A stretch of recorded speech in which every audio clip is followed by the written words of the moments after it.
Hi, today we will be discussing Chapter 28 of Harrison's Principles of Internal Medicine. This chapter deals with disorders of the eye.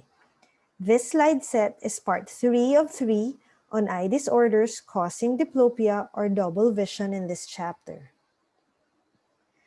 In this set of slides, we will discuss 6 etiologies, namely nystagmus, jerk nystagmus, gaze-evoked nystagmus, vestibular nystagmus,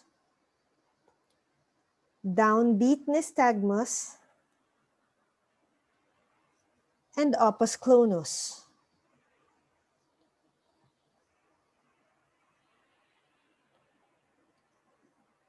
Nystagmus is a rhythmic oscillation of the eyes, occurring physiologically from vestibular and optokinetic stimulation or pathologically in a wide variety of diseases.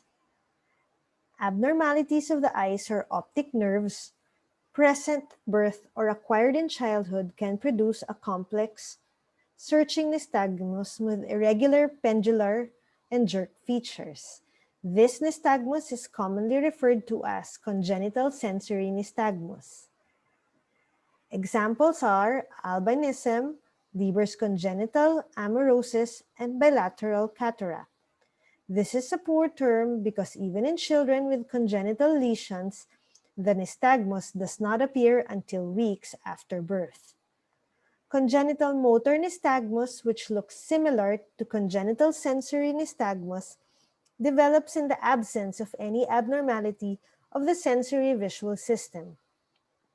Visual acuity also is reduced in congenital motor nystagmus, probably by the nystagmus itself, but seldom below a level of 2200. Jerk nystagmus is characterized by a slow drift off the target, followed by a fast corrective saccade. By convention, jerk nystagmus can be downbeat, upbeat, horizontal, and torsional. Observation of nystagmoid movements of the optic disc on ophthalmoscopy is a sensitive way to detect subtle nystagmus. Gaze-evoked nystagmus is the most common form of jerk nystagmus. When the eyes are held eccentrically in the orbits, they have a natural tendency to drift back to primary position. The subject compensates by making a corrective saccade to maintain the deviated eye position. Many normal patients have mild gaze-evoked nystagmus. Exaggerated gaze-evoked nystagmus can be induced by drugs, muscle paresis, myasthenia gravis, demyelinating disease, and cerebellopontine angle, brainstem, and cerebellar lesions. Vestibular nystagmus results from dysfunction of the labyrinth, vestibular nerve, or vestibular nucleus in the brainstem.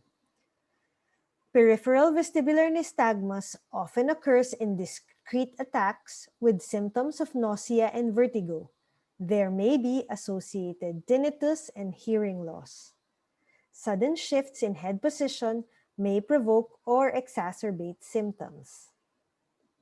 Downbeat nystagmus results from lesions near the craniocervical junction, such as the following conditions. Upbeat nystagmus is associated with damage to the pontine tegmentum from stroke, demyelination, or tumor.